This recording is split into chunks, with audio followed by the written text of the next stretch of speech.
எழுதிய தூய நற்செய்தியிலிருந்து வாசகம்.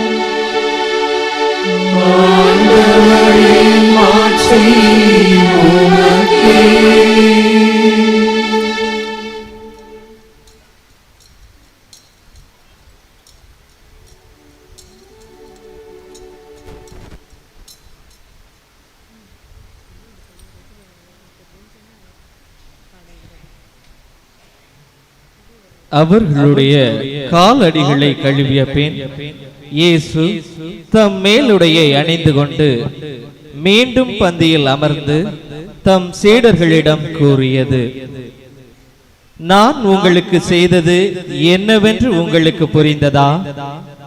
நீங்கள் என்னை போதகர் என்றும் ஆண்டவர் என்றும் அழைக்கிறீர்கள். நீங்கள் அவ்வாறு கூப்பிடுவது முறையே. நான் போதகர்தான், ஆண்டவர்தான்.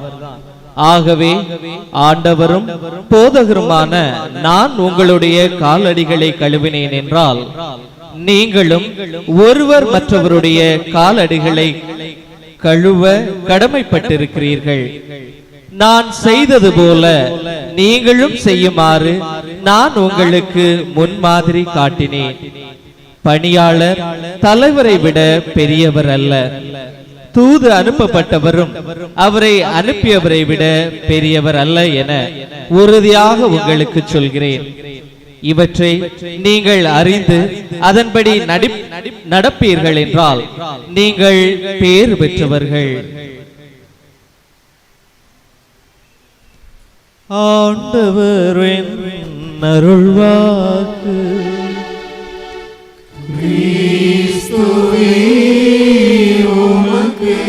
புகழ்.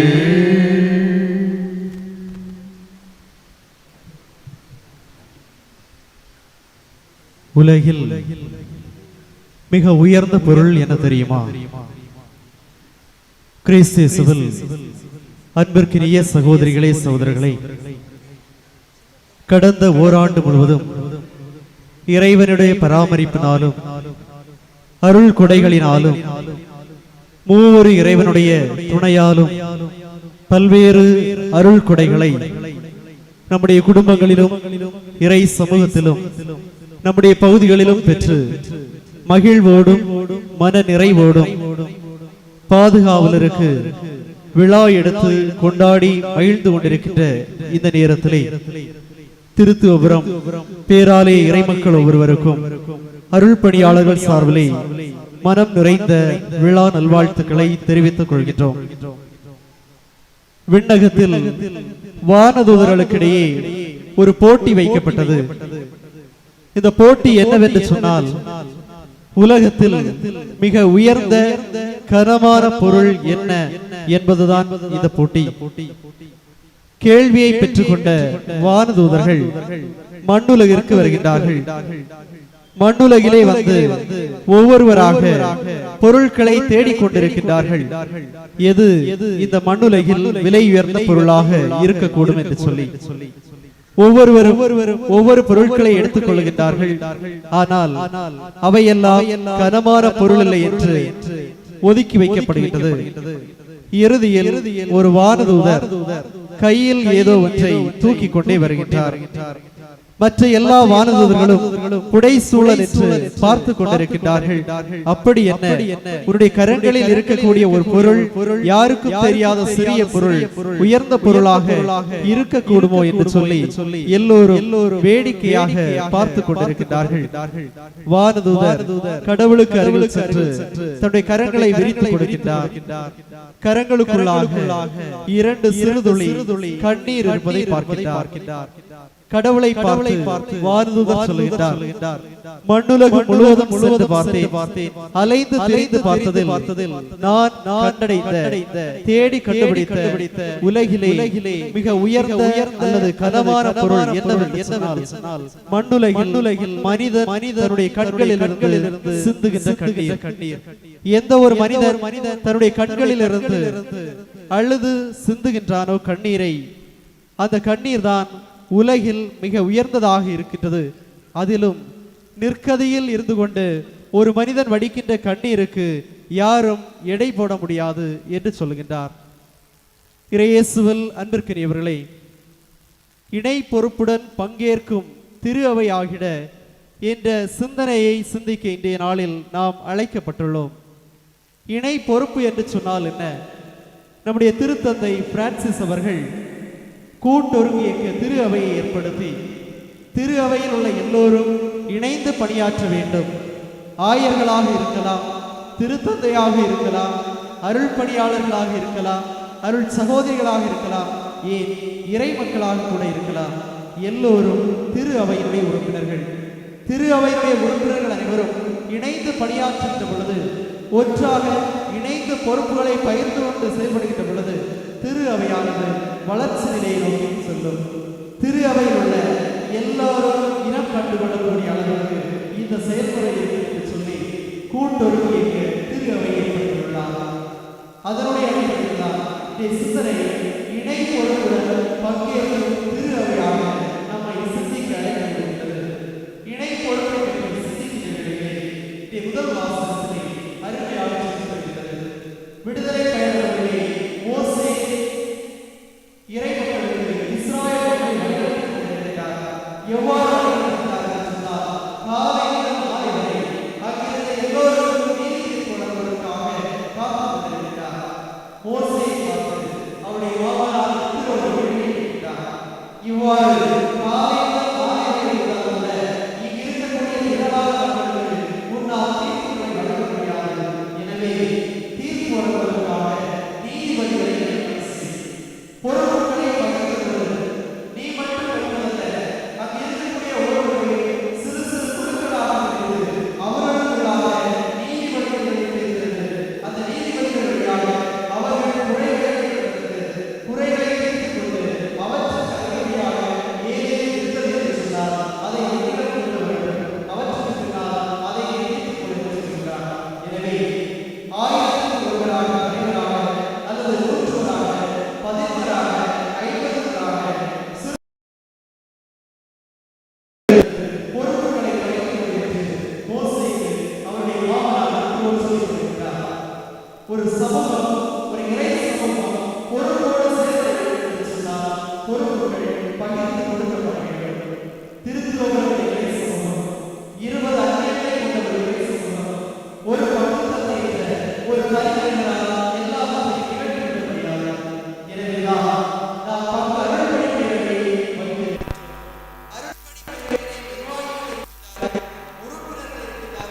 இவர்கள் எல்லோரும் சேர்ந்து பங்கு தந்தையோடு உடன்படிக்கை பொழுது பங்கு சமூகம் வளர்ச்சி அத்தியங்கள் இருக்கின்றன.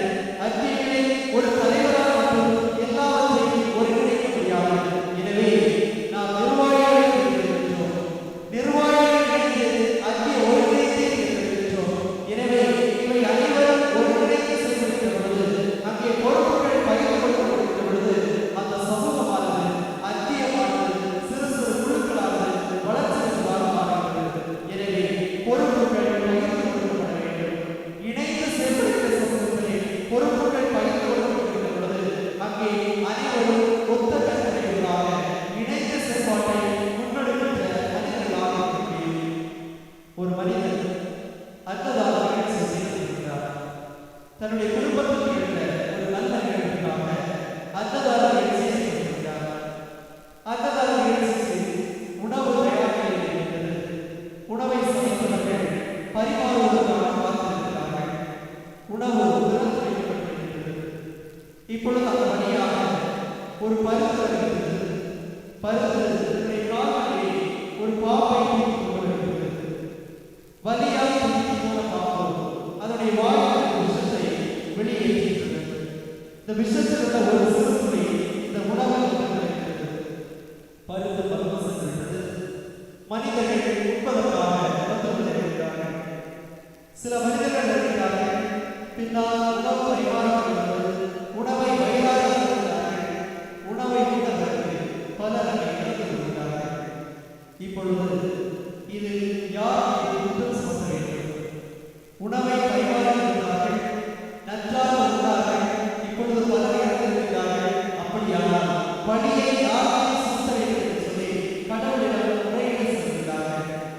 கடவுளை பார்த்து யார் இந்த பணியை கொள்ளலாம் என்ற கேள்வி கேட்கிறார்கள். கடவுள் மனிதர்களை பார்த்து கேட்கிறார், நீங்களே நீங்கள் பதிலை சொல்லுங்கள். மனிதர்கள் முதலாவது சொல்கிறார்கள், முதலில் அந்த உணவை கொடுத்தவரை நாம் கொல்ல வேண்டும் என்று சொல்கிறார்கள். கடவுள் சொன்னார், கடவுள் அவர்களுக்கு கொடுத்த நல்ல செயலுக்காக உணவை அவர்களுக்கு கொடுத்தாரே, அவனை எப்படி கொள்ள முடியும்? அவன் மீது எப்படி பழிபோட முடியும்? வேறு யாராவது சொல்லுங்கள் என்று சொல்கிறார். இரண்டாவதாக மனிதர்கள் சொல்கிறார்கள், அப்படியானால் அந்த பருத்தின் மீது பழியை கொள்வோம், பருத்துதானே அந்த பாப்பை எடுத்து சென்றது. கடவுள் கேட்கிறார், பருத்து என்ன செய்தது? தனது உணவுக்காக பாப்பை எடுத்து சென்றது. அந்த பாப்பை எடுத்து சென்றதால் அதை நாம் கேட்க முடியுமா? வேறு யாராவது சொல்கிறார். மூன்றாவதாக மனிதர்கள் சொல்கிறார்கள், அப்படியானால் அந்த பாம்பின் மீது நாம் பழியை கொள்வோம், பாம்புதானே தன்னுடைய வாயில் விஷத்தை வெளியேற்றியது, எனவே பாம்புதான் அதற்கு காரணம் என்று சொல்லி மனிதர்கள் பாம்பின் மீது பழியை கொள்ள கடவுளிடம் கேட்கிறார்கள். கடவுள் சொல்கிறார், பாவம் ஒரு சிறு உயிர் தன்னுடைய உயிருக்காக போராடி தன்னுடைய வயிற்றிற்கு விஷத்தை வெளியேற்றவரா, எனவே எப்படி பாம்பின் மீது நாம் பழியை கொள்ள முடியும்? வேறு யாராவது உண்டாயிருக்கிறார்.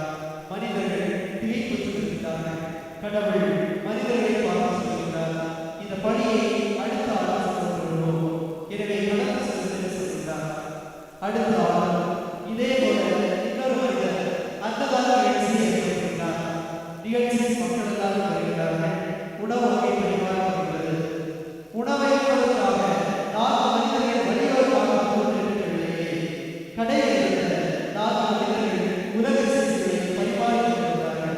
எனவே வேடிக்கையாக கொண்டிருந்த அந்த மனிதர்களை பார்த்து நடந்து வந்திருந்த மனிதர்கள் கேட்டார்கள், எங்கே அன்னதான நிகழ்ச்சி நடைபெறுகிறது என்று சொல்லி. மனிதர்கள் சொன்னார்கள், இன்னும் சற்று தொலைவில் சென்றால் அங்கே உணவு கொடுக்கப்படுகிறது, நீங்கள் உண்ணலாம். பதிலை சொன்னவுடனே மீண்டுமாக அவர்களை எடுத்துச் சொல்கிறார்கள், நீங்கள் கட்டாயம் உயிரோடு திரும்பி விட மாட்டீர்கள் என்று. ஆண்டவர் இப்பொழுது வந்து பதிலை கொடுக்கிறார்கள் என்றார். பழியை போடுவது என்று சொல்லி, குற்றத்தை சுமத்துவது என்று சொல்லி எத்தனையோ மனிதர்களை சொல்கிறேன். அவர்கள் யாரும் நீங்கள் பழியை போட வேண்டாம், இங்கே வேடிக்கையாக உலக செய்திகளை பரிமாறிக்கொண்டு 4 மனிதர்கள் கிடைத்திருக்கிறார்கள், இவர்கள் மீது அந்த பழிகளை போடுவது என்று சொல்கிறார். அன்புக்குரியவர்களே, பல வேளைகளில், பல நேரங்களில், பல சூழ்நிலைகளில் நாம் இணைந்து பணியாற்றுகிற மனிதர்களை சுமத்துகிறவர்களாக, குற்றம் சுமத்துகிறவர்களாக, பழிதீர்க்கிற மனிதர்களாக பார்ப்பதுதான் இன்றைய சமூகத்துடைய யதார்த்தமாக இருக்கிறது. காரணம் என்ன? ஒரு சமூகம் இணைந்து வைப்பதற்கு தயாராக இல்லை. ஏன் இணைந்து வைப்பதற்கு தயாராக இல்லை? ஒரு சமூகத்தில் என்னோடு பயணிக்கிறவர்கள் வயதில் குறைந்தவராக இருக்கிறார், படிப்பில் குறைந்தவராக இருக்கிறார், அறிவில் குறைந்தவராக இருக்கிறார், பொருளாதார வசதிகளில் குறைந்தவராக இருக்கிறார். இவரோடு எப்படி நான் இணைந்து பணியாற்ற முடியும்? என்னோடு இருக்கிற மனிதர் பல அனுபவங்களை பெற்றவராக இருக்கிறார். இவருக்கு மத்தியில் எப்படி நான் இந்த ஒரு பெரிய மனிதரோடு சிறிய மனிதரை இணைத்துக் கொள்ள முடியும்? எனவே பணி செய்ய முடியாது. நான் என்னுடைய பணியில், என்னுடைய பணி பொறுப்பு எத்தனை ஆண்டுகள் வேண்டுமானாலும் இருப்பதற்கு தயார். என்னோடு இணைந்து பணியாற்றுவதற்கு ஒரு சிறு மனிதரை, ஒரு சிறு மகளை, மகனை ஏற்றுக்கொள்வதற்கு நான் தயாராக இல்லை. இதுதான் ஏற்றுக்கொள்ளாத சமூகத்தினுடைய மனநிலையாக இருக்கிறது. எந்த சமூகம் ஒரு மனிதரை, சிறு மனிதரையோ பெரிய மனிதரையோ மனிதர்களாக ஏற்றுக்கொள்கிறதோ அந்த இறை சமூகம் அல்லது அந்த சமூகம், ஏற்றுக்கொள்கின்ற சமூகம், இணைந்து பணியாற்றுவதற்கு தயார் நிலையில் இருக்கின்ற சமூகமாக இருக்கும். இரண்டாவதாக, குற்றங்களை சுமத்துகின்ற சமூகம். என்னோடு இணைந்து பயணிக்கின்றவர்கள், எனக்கு பிடிக்காத மனிதர்கள் எதை செய்தாலும் அது தவறு. எனக்கு பிடிக்காத மனிதர்கள் அவர்கள் நல்லதை செய்தால் அதை தவறாகத்தான் நான் விமர்சிப்பேன். ஆனால் எனக்கு பிடித்த மனிதர்கள் எந்த தவறை செய்தாலும் அதை தவறு என்று சொல்லாமல் சரியாக போற்றுவதற்கு மனிதர்கள் இருந்து கொண்டிருக்கின்றார்கள். அப்படியானால் இப்படிப்பட்ட மனநிலைகளும் இணைந்து பணியாற்றுவதற்கு தகுதியற்ற மனநிலைகளாக இருக்கின்றன. ஒரு மனநிலை எப்படி இருக்க வேண்டும் என்று சொன்னால், எல்லோரையும் ஏற்றுக்கொள்ளுகின்ற, எல்லோரையும் தட்டி கொடுக்கின்ற, எல்லோருக்கும் சம உரிமை வழங்குகின்ற, எல்லோருக்கும் மதிப்பளிக்கின்ற இறை சமூகமாக இருக்கின்ற பொழுது அது பங்கேற்கும் திரு அவையாக இருக்க முடியும். எனவேதான் ஒரு பங்கில் சிறியவர்கள் தொடங்கி பெரியவர்கள் வரை அனைவரும் இணைந்து செயல்படுகின்ற பொழுது அந்த சமூகத்தினுடைய வளர்ச்சி வித்தியாசமானதாக இருக்கும். பல நேரங்களில் நாம் இவற்றுக்கு இடம் கொடுக்காமல் என்னுடைய சுயநலங்களுக்காக, என்னுடைய பதவிகளுக்காக, என்னுடைய பொறுப்புகளுக்காக நான் மட்டும் இந்த பொறுப்பில் இருந்து கொண்டு எல்லாவற்றையும் செய்து முடிக்க வேண்டும், என்னுடைய தலைமுறை மட்டும், என்னுடைய குடும்பம் மட்டும் இந்த சமூகத்தை வழிநடத்த வேண்டும் என்ற மனநிலைகள் இருக்கிறது என்று சொன்னால் அந்த சமூகம் தேய்ந்து கொண்டு செல்கிறது என்பதில் எந்தவித மாற்று கருத்தும் இல்லை. எனவே அன்பிற்குரியவர்களே, நாம் வாழுகின்ற பொழுது ஆண்டவர் இயேசு கிறிஸ்து கற்றுக் கொடுத்ததைப் போல எல்லோரும் இணைந்து பணியாற்றுகின்ற, இணைந்து பங்கேற்கின்ற திரு அவையாக வாழ வேண்டும். எனவேதான் இயேசு கிறிஸ்து தன்னுடைய உயிர்ப்புக்கு பின்னால் தன்னுடைய சீடர்களை பார்த்து சொல்லுகின்றார், உலகெங்கும் சென்று படைப்பிற்கெல்லாம் நற்செய்தியை பறைசாற்றுங்கள், தந்தை மகன் தூய ஆவியின் பெயரால் திருமுழுக்கு கொடுங்கள் என்று சொல்லி அன்பு கட்டளையை கொடுத்து நற்செய்தியை பறைசாற்ற உலகினுடைய எல்லா எல்லைகளுக்கும் அனுப்பிவிடுகின்றார் சீடர்களை பார்த்து. எனவே சீடர்கள் சென்று ஒவ்வொரு இடங்களிலும் இனம் அறியாத, மொழி அறியாத, கிறிஸ்தவனை அறியாத, கிறிஸ்துவை அறியாத மக்கள் மீது தங்களுடைய நற்செய்தியை பறைசாற்றுகின்றார்கள். உலகெங்கும் கிறிஸ்தவத்தை பரப்புகின்றார்கள். இணைந்து பணியாற்றியதற்கு சீடர்கள் முன்மாதிரியாக இருக்கின்றார்கள். எனவே நாமும் சீடர்களின் வழியாக நம்முடைய பாதுகாவலர் தந்தை மகன் தூய ஆவி, மூன்று மனிதர்களும் மூன்று விதங்களில் அல்ல, ஒரே கடவுள் தன்மையோடு ஒன்றாக இணைந்து பயணிப்பதை போல, ஒரே வல்லமையோடு ஒரே ஞானத்தோடு இணைந்து பங்கேற்பதை போல, இணைந்து அருளை பெற்று தருவது போல நாமும் இணைந்து பணியாற்ற, இணைந்து பங்கேற்க கடமைப்பட்டுள்ளோம். அப்படியானால் நம்மில் இருக்கக்கூடிய சுயநல எண்ணங்கள் களையப்பட வேண்டும், நம்மில் இருக்கக்கூடிய பிரிவு மனப்பான்மைகள் களையப்பட வேண்டும், நம்மில் இருக்கக்கூடிய கட்சி பூசல்கள் நீக்கப்பட வேண்டும். எல்லோரும் ஒரே தாயின் பிள்ளைகள், ஒரே தந்தையின் மக்கள் என்ற குடும்ப உணர்வு நிலவ வேண்டும். ஒரு மனிதருடைய கண்ணீருக்கு விலை மதிப்பே கிடையாது. அதுவும் நிற்கதியில் இருக்கக்கூடிய ஒரு மனிதன் சிந்துகின்ற கண்ணீருக்கு அங்கே விலை மதிப்பே கிடையாது. ஆமென்.